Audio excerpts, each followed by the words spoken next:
ఏర్పడిన తర్వాత మొట్టమొదటి సమావేశం కూడా అనంతపురంలో కూడా ఈరోజు కూడా జరిగింది. మా అధ్యక్షులు జగన్మోహన్ రెడ్డి గారు పార్టీని క్షేత్రస్థాయిలో బలోపేతం చేయడానికి క్షేత్రస్థాయి నుంచి అంటే గ్రామ వార్డు స్థాయి నుంచి జిల్లా స్థాయి వరకు కూడా నూతన కమ్యూనిటీని ముఖ్యంగా యువకుల్ని అలాగే అన్ని వర్గాల వారిని కూడా చేసి నాయకత్వం పెంపొందించడంతో పాటు గతంలో మాదిరి కాకుండా ఆర్గనైజ్డ్ పార్టీ పొలిటికల్ పార్టీ అంటే కేవలం అధికారం కోసమో లేకపోతే ప్రభుత్వం ఏర్పాటు చేసుకోవడానికి మాత్రమే కాదు, ప్రజల యొక్క సమస్యలు తీసుకొని అటు ప్రతిపక్షంగా ఉన్నా లేకుంటే అధికారంలో ఉన్నా కూడా ప్రజా సమస్యలే కూడా తీసుకొని ముందుకు పోవడమే లక్ష్యంగా కూడా దృష్టిలో పెట్టుకొని ఈ నూతన కార్యవర్గాన్ని కూడా వేయడం కూడా జరిగింది. వారి యొక్క అనుగుణంగా వారి అభిప్రాయాలకు అనుగుణంగానే ఈరోజు నాయకత్వం యొక్క రాష్ట్ర నాయకత్వం యొక్క అభిప్రాయాలకు అనుగుణంగానే ఈ జిల్లాలో కూడా వైఎస్ఆర్ కాంగ్రెస్ పార్టీని క్షేత్రస్థాయి నుంచి జిల్లా వరకు కూడా బలోపేతం చేయాలని చెప్పేసి దానికి ప్రజా సమస్యలనే ముందుకు తీసుకొని పోవాలని చెప్పేసి కూడా ఈరోజు కూడా అందరూ కూడా చర్చించుకున్నాం. ముఖ్యంగా ఈరోజు జరుగుతున్న ఈ జిల్లాలో జరుగుతున్న మరీ ముఖ్యంగా ఈ కూటమి ప్రభుత్వం ఎలా పరిపాలిస్తుందో వారి యొక్క పరిపాలన కానీ వారు హామీలు అమలుపరిచే దాంట్లో అవన్నీ కూడా ఇక్కడ ఈరోజు కూడా చర్చించుకోవడం కూడా జరిగింది. మరీ ముఖ్యంగా ఈరోజు ఈ కూటమి ప్రభుత్వం యొక్క దౌర్జన్యాలు కానీ వారి యొక్క అవినీతి అనేది కూడా ఈరోజు ఎప్పుడు ఎక్కడా లేని విధంగా కూడా అయిపోయింది. ఈరోజు కూటమి తరపున అంటే ప్రజాప్రతినిధులుగా ఎన్నుకోబడినారో వారు కేవలం డబ్బు ధనార్జనకు మాత్రమే ధ్యేయంగా తీసుకొని కూడా పనిచేస్తున్నారు.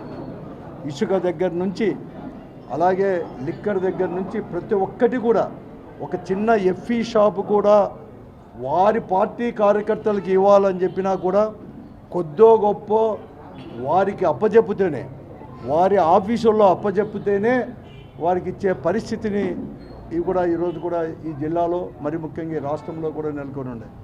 ఇవన్నీ దానిపైన కూడా పోరాటం చేయాలని చెప్పేసి ఈరోజు మేమంతా కూడా నిర్ణయం తీసుకున్నాం.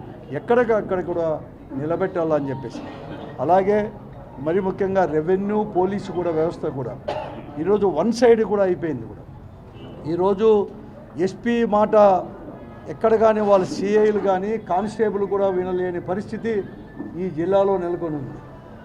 సిఐలు కూడా ఎస్పీ గారు ఏం ఆదేశాలు ఇస్తారు, డిఐజీ గారు ఏం ఆదేశాలు ఇస్తారని చెప్పి చూడకుండా వారికి సంబంధించి ఆ నియోజకవర్గంలో ఉండే ప్రజాప్రతినిధి వైపు అంటే ఎమ్మెల్యేనో వారు ఏమి చెప్తారు దాన్ని మాత్రమే అనే పరిస్థితి ఈ జిల్లాలో కూడా ఉంది. అలాగే రెవెన్యూ సైడ్ కూడా తహసీల్దార్ కావచ్చు లేకుంటే ఆర్డీఓ గారు కావచ్చు ఈ పరిస్థితి అంతా కూడా ఉంది.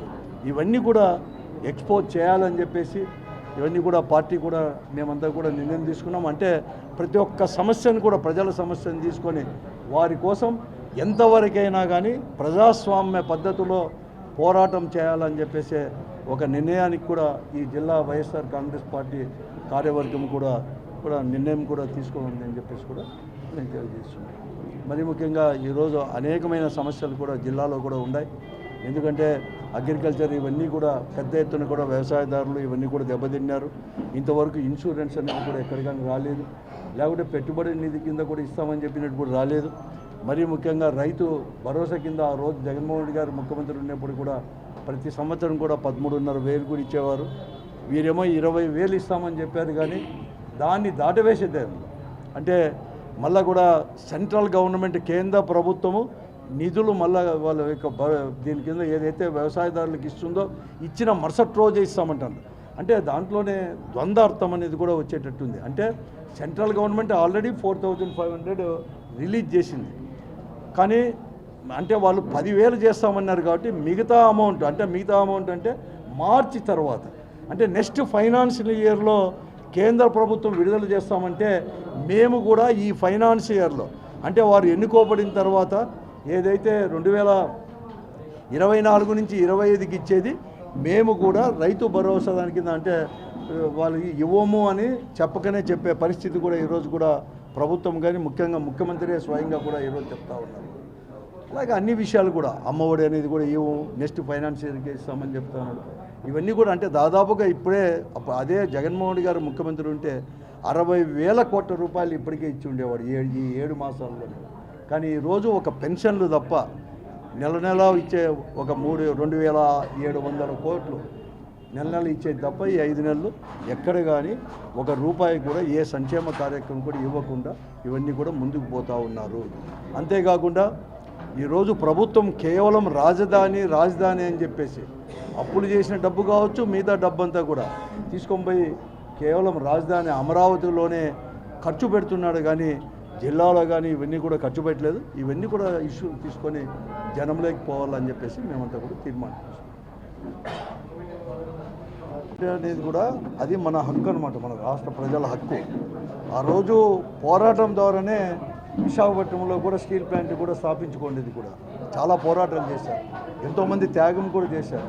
కానీ అటువంటి స్టీల్ ప్లాంట్ని 2014లో ఈ రాష్ట్రంలో ఇప్పుడుండే కూటమి ప్రభుత్వం ఏర్పడినప్పుడు, అలాగే పైనుండే బీజేపీ పార్టీ నాయకత్వంలో ఉండే కేంద్ర ప్రభుత్వం ఎన్నికలు తెచ్చి ప్రైవేటైజేషన్ పోవాలంటే ఆ రోజున ప్రభుత్వం వైఫల్యం చేసి దాన్ని ముందుకు పోతూ ఉంటే 2019లో జగన్మోహన్ రెడ్డి గారి నాయకత్వంలో ఇక్కడ ప్రభుత్వం ఏర్పడిన తర్వాత మన పార్టీ అంటే వైఎస్ఆర్ కాంగ్రెస్ పార్టీ పార్లమెంట్ సభ్యులు అటు పార్లమెంటులో కానీ కేంద్ర ప్రభుత్వంతో అలాగే రాష్ట్ర ప్రభుత్వం కూడా ముఖ్యంగా జగన్మోహన్ రెడ్డి గారు మేమంతా కూడా పోరాటాలు చేసి అనేక రకంగా కూడా అసెంబ్లీలో ఒక తీర్మానం కూడా చేసి దానికి వెంటనే కూడా మేము ఒప్పుకోమని చెప్పి తీర్మానం చేసి అనేక పోరాటాలు చేసిన దానివల్ల ఈరోజు కేంద్ర ప్రభుత్వము కూడా తల ఒగ్గి ఈరోజు వెంటనే కూడా మేము ఇక్కడ 11,000 కోట్లకు పైబడి కూడా వెంటనే కూడా విడుదల చేయాలని చెప్పేసి దాన్ని కూడా తీర్మానం చేసి, అయినా మేమందరూ కూడా ఒకటే చెప్తున్నాం, ఈరోజు రాష్ట్ర ప్రభుత్వం ఇక్కడ కూటమి ప్రభుత్వం ఉండేది ఏదో వారి గొప్ప అని చెప్తున్నారు, కానీ ఆ రోజే చెప్పించలేకపోయింది. అంతేకాదు ఈరోజు నిన్ననే ముఖ్యమంత్రి గారు ఒక మాట చెప్పారు.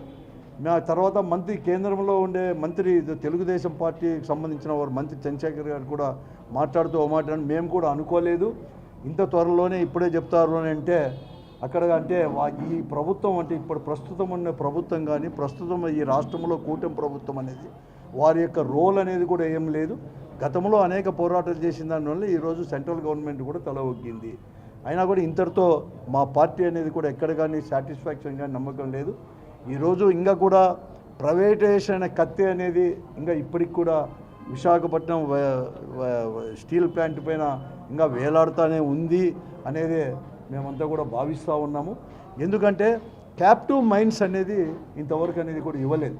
మొట్టమొదటి నుంచి కూడా ఇక్కడ చెప్పేదంతా కూడా ఏమంటే క్యాప్టివ్ మైన్స్ లేకనే ఈరోజు ఈ స్టీల్ ప్లాంట్ అనేది కూడా ప్రైవేటైజేషన్ చేయాలని చెప్పేసి ఉంటుంది, నష్టాల్లో పోతుంది అనేది కూడా ఉంది. కూడా ఆ క్యాప్టివ్ నిజంగా కూడా వారికి చిత్తశుద్ధి ఉంటే కేంద్ర ప్రభుత్వానికి ఈరోజు ఏదో ఇక్కడ ప్రజల యొక్క దానికి తల ఒగ్గి ప్రకటన చేసినట్లే 11 అని చెప్పి చెప్తున్నారు, కానీ ఇంకా కూడా ప్రైవేటైజేషన్ చేయకూడదంటే వెంటనే కూడా క్యాప్టివ్ మైన్స్ అనేది వెంటనే దానికి అలాట్ చేసి విశాఖపట్నం స్టీల్ ప్లాంట్ కూడా అలాట్ చేయాలని చెప్పేసి మా పార్టీ తరఫున మేమంతా కూడా డిమాండ్ చేస్తున్నాము. అంతేకాదు దానికోసం కూడా మేము అందరూ కూడా వైఎస్ఆర్ కాంగ్రెస్ పార్టీ ఈ రాష్ట్రంలో దాని క్యాప్టివ్ మైన్స్ వెంటనే కూడా అలాట్ చేయాలా అని చెప్పేసి పెద్ద ఎత్తున కూడా పోరాటం చేయడానికి కూడా వైఎస్ఆర్ కాంగ్రెస్ సిద్ధంగా.